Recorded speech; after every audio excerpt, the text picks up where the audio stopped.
I've been a trucker for close to 15 years now. This happened to me in 2017. I was driving an overnight haul through the Mojave Desert in California, headed for a destination in Arizona. I think I was delivering appliances, I don't really remember. It was pitch black darkness in every direction. The headlights on my semi were really dim at the time, and I'd been putting off getting them fixed forever.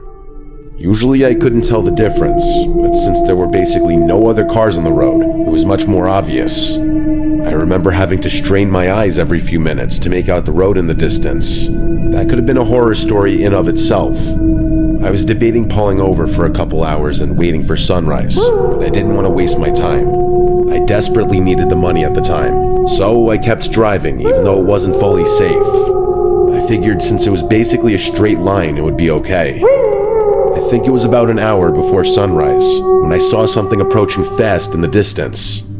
Worried about hitting an animal, I slammed on the brakes. As my truck screeched to a stop, I realized what was in front of me. A car with its hazards on. The weird thing was that it was in the exact middle of the road, like literally on the double yellow. What was even weirder was that the passenger door was wide open. My truck stopped maybe a foot before hitting it. Not to toot my own horn, but I'm a pretty fearless guy, and I know my way around a bar fight. Because of this, I wasn't really scared when I saw the car. I was more curious than anything. I thought maybe someone needed a jump or something, so I reversed the semi and pulled over. I thought about throwing some flares down, but decided against it since I hadn't seen a single other car on the road besides this one. I got out of my truck and made my way over to the car. It was a warm, still night. I remember thinking how strange it was that there was almost no wind. It was also really quiet that night. The faint click of the hazards was the only sound in what felt like the entire desert. I got a little closer to the car. I vividly remember that it was a new-looking red Ford Fusion. I approached the car a little cautiously. Like I said, the passenger door was wide open. I walked around the car and stopped in my tracks. It was completely empty. I made sure of it too, checking the back seat and anywhere someone might be laying down. There was literally no one inside. All of a sudden, I was much less sure about the situation. I was expecting someone to need help of some sort, maybe even someone who took a nap in a really dumb spot. I certainly wasn't expecting this though. The car was literally empty. I cast a few glances over my shoulder, feeling a lot more uneasy now. I kept whipping my head around, looking in every direction. I felt like someone was going to charge me or something. The problem was, it was so dark that I couldn't see that far in front of me, except for what was lit up by my truck's headlights. It was eerie. I waited a while longer, thinking about getting back in my truck and forgetting about this whole thing. Someone was out there, somewhere. Against my better judgment, I decided to keep investigating. I looked inside the car, but everything seemed completely normal. The key was even in the ignition, although the engine was turned off. I got back out of the car and made my way over to the trunk. Might as well have a look, I figured. I went to open it, but it wouldn't budge. Locked. I grabbed the key out of the ignition and unlocked the trunk. Still though, the thing wouldn't budge. It was jammed from the inside somehow. I opened the back door and tried getting at the trunk through the back seat. To my surprise, it actually opened. There were 3 squished garbage bags back there, along with a rope that was tying the trunk closed. I remember glancing one more time over my shoulder before reaching for them. The coast was clear. I must have been within 5 inches from one of the bags when the loudest gunshot I've ever heard rang out into the night. I slammed my head on the roof of the car in shock. I didn't even think. I threw the keys on the front seat and got out of the car as fast as I could. As I was climbing into my semi, I heard a grungy voice yelling in the distance. He yelled "hey" a bunch of times, and his voice seemed to be quickly approaching. I scrambled into the semi and turned it on. I threw it in gear as fast as I could. I remember cursing a bunch of times as the engine initially stalled, and that's when I saw it. As my truck began pulling out, I saw a person standing at the trunk of the car. It was a short, husky guy with red hair. He was wearing overalls and shin-high boots. In his left hand, he was holding a small shovel. In his right, though, was an old-looking hunting rifle. We locked eyes for a few seconds as my truck began to drive past him. He didn't move. remember him not looking crazy or anything. He had this worried look on his face. As I passed him, he dropped his shovel and started waving his hands. He yelled "wait" a few times, but I wasn't staying there another second. As I drove away, I watched in the rearview mirror as he ran after my truck for a few seconds before sprinting back to his car. It was clear he wanted me to stop, but there was absolutely no way I was going to do that. I stepped on it, pushing the semi much faster than I should have. I drove for like 5 minutes and started to think I was in the clear, but then I saw headlights fast approaching behind me. I remember feeling more scared than I've ever felt in my entire life. I called the police and told them what happened to the best of my ability. That's when the car was basically right on my tail. It started honking like crazy at me. I honestly didn't know what to do, so I just kept driving, praying to God he wouldn't try and ram me. After like 15 minutes of this, he cut in front of me and hit his brakes, forcing me to slow down. I was just about to crash into him when finally some flashing police lights appeared ahead. The Ford veered off to the right and sped into the desert, disappearing from sight. I pulled over and waited for the officer to show up. I frantically told him what had happened, but the useless cop decided to get a report from me rather than chase the guy down. I was so pissed about that. I told the guy like twice that he could probably catch up to him if he left now. The cop told me not to worry and that they'd do a thorough search as soon as backup arrived. He sent me on my way and said they'd call me if they ever had an update for me. They never did. None of my buddies have a story this crazy, and I've told it more times than I can count. I know what you're probably thinking. That guy was definitely burying bodies. That doesn't really explain why he had such a small shovel, or why he tried to follow me.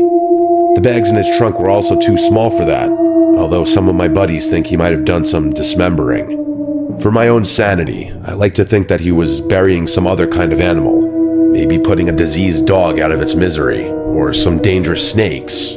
I really have no idea. Either way, I've never been totally comfortable driving through deserts late at night after this experience.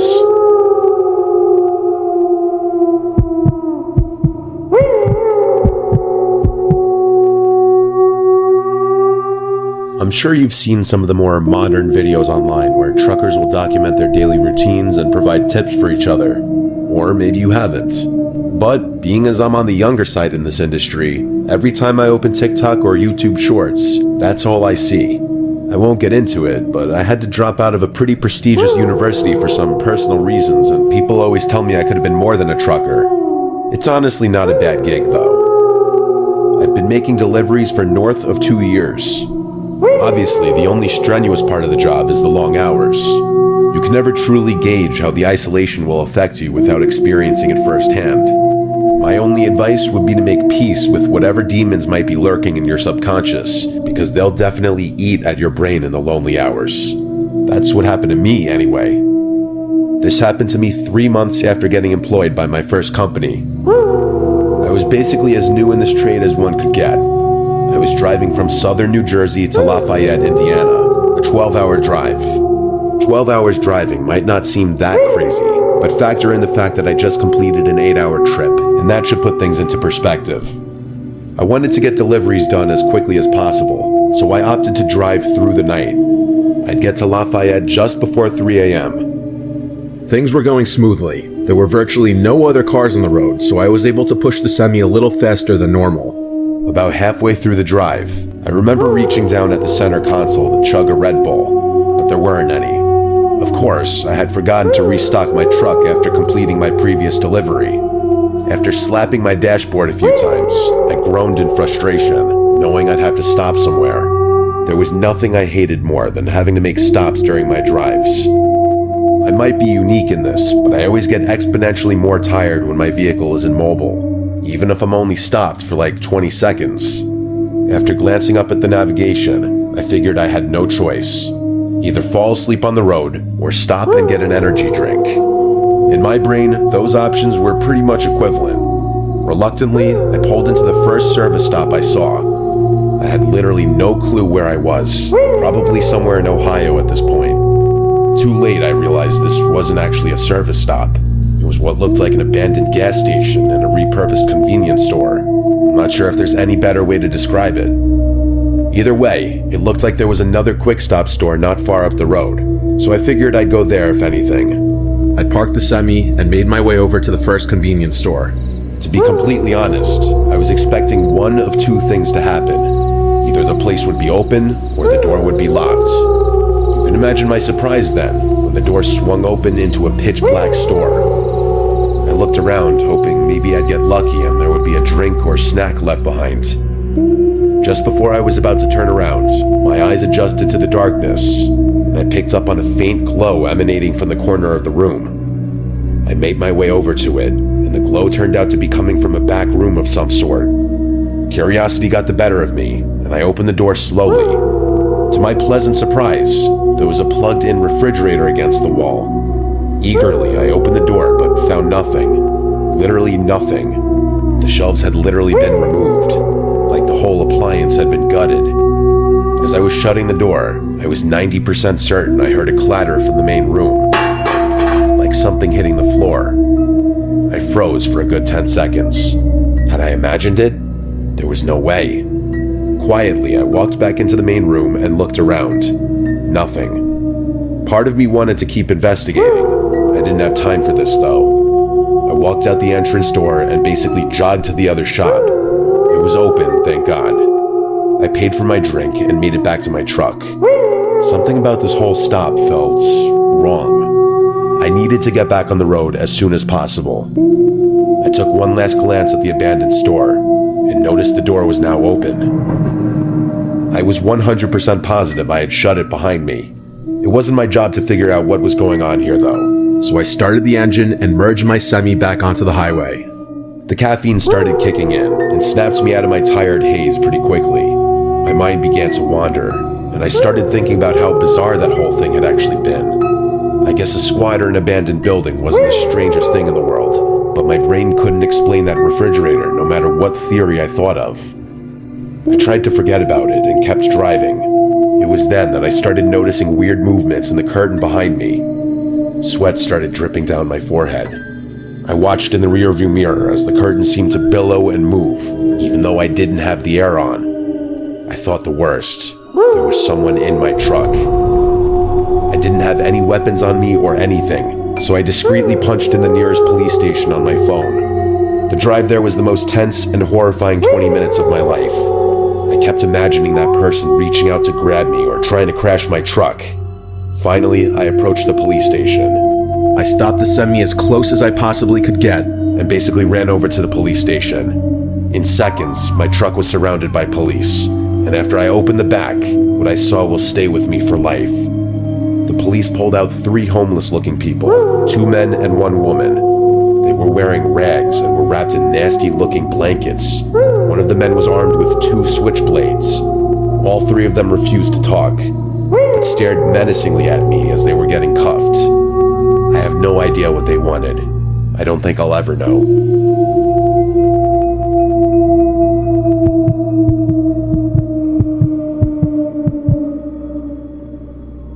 My name is Kevin. I've been a trucker for varying companies for the better part of 15 years now. Things have become pretty routine at this point. Pick up the goods and materials, verify them for accuracy, and deliver them as instructed. We're not paid by the hour, so efficiency is the most important thing in this line of work. For someone like me who's been doing this forever, I like to think I can outwork all these young guns that are snapping these jobs up. This isn't always great though. Usually I push myself to the absolute limit when it comes to functioning on barely any sleep. 4 years ago, I was working for a warehouse based in North Dakota. For anyone who doesn't know, North Dakota is one of the flattest states, which makes trucking a little easier. This also meant that skipping out on a few hours of sleep could mean the difference between employment and getting the sack. It was a chilly Tuesday morning in May. The beginning of the week meant that more loads needed to be shipped, which meant more work for me. I wanted to knock it all out in one shot, so I traced my route into Montana accordingly, planning on not stopping even once to sleep. I hit the road a few hours after lunch, expecting to reach my destination very early the next morning. I pushed the semi as much as possible, doing maybe a couple over the speed limit. It was getting late, and I remember rubbing the crust from my eyelids as the clock ticked past midnight. I was having trouble keeping my eyes open, but I only had about an hour left in this drive, so I gritted my teeth and kept going. My buddy Tristan, who was also a trucker, introduced me to smelling salts when I first started out. If you don't know, smelling salts are basically some kind of crystals in a little bottle. One sniff and you're wide awake. You had to be careful though. Too many back-to-back uses could be dangerous, or at least that's what Tristan told me. They burn your nose a little bit, but whenever I needed a boost, I'd reach for the smelling salts first. This was one of those times. I took a big whiff and shot my head back, my reflexes taking over. I felt the adrenaline course through my body, and I hoped the feeling would last the rest of the drive. A half hour shot by, and I was really struggling. I felt myself start to doze off, and the blare of my truck drifting into the shoulder jolted me awake. This was getting dangerous, I thought. I had to pull off. I was all alone on the highway, but there was nowhere to pull off. There was just woods on either side of me. I slowed the truck down, searching desperately for somewhere to pull over. At this low speed, my headlights pierced through the darkness and I was able to see a lot more. As I looked around, I saw something that confused me. There was a purple dress lying in the middle of the road. What the hell? I thought, rubbing my eyes. Was I hallucinating? I blinked like 6 times just to make sure I wasn't going crazy. It was real.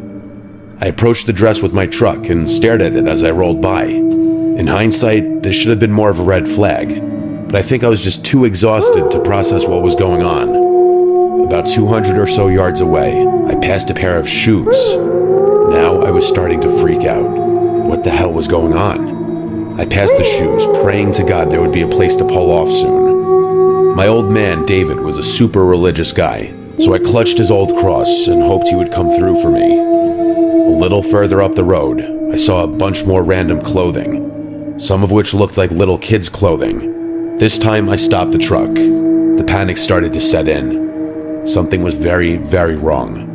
I sat in the driver's seat with the truck at a standstill. I was expecting something to happen, but it never did.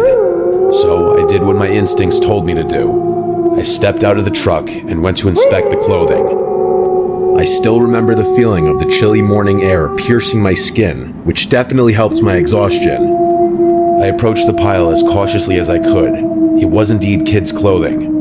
It looked like there were both boy and girl pieces of clothing in the pile. I looked around into the woods, but I couldn't see much of anything in the darkness. I had my head on a swivel, worried that this was some kind of trap. I decided it was not my business to figure out what was going on, so I made my way back to my truck. Just then, I heard a crunch from the left. I whipped around, trying to see what was there. I stood there, waiting to hear another sound. After about 30 seconds, there was another crunch, but this time from the opposite side of the road. My survival instincts kicked in, and I sprinted towards the truck. I jumped into the front seat, but just before I slammed the door, I heard a child's scream ring out. I froze, my heart bursting out of my chest. I was caught in a crossroads. I wasn't going to fight some random people in the pitch-black woods, but I couldn't just abandon some helpless kids either. Before I could make a decision, another almost identical child's scream rang out. Without thinking, I turned the truck on and pointed its nose toward the spot in the woods where I heard the noise. My headlights lit up about 30 yards into the woods. There were 3 or 4 people, one of whom was holding a massive speaker.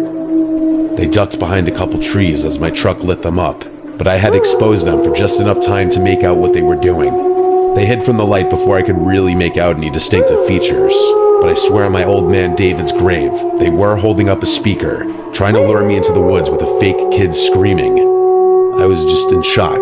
I just sat there, staring at the trees those people had just hid behind. I reached for my phone to call the police, but before I finished dialing, I heard a thump from the body of the truck. Someone had thrown something from the other direction. I was done. I turned back to face the road and slammed on the gas. As I sped off, I could make out a person on the other side of the road. He shouted something I couldn't understand before launching something at the truck that cracked the glass of my passenger side window. I drove the final hour in silence. I was too scared to process what had just happened, but there was no way in hell I was stopping to sleep in those woods. I completed my delivery and then knocked out. I must have slept for 10 hours straight. When I woke up, the first thing I did was call the police, who told me they'd investigate those woods and give me any updates. I then thought about the whole thing and how stupid I was to get out of my truck.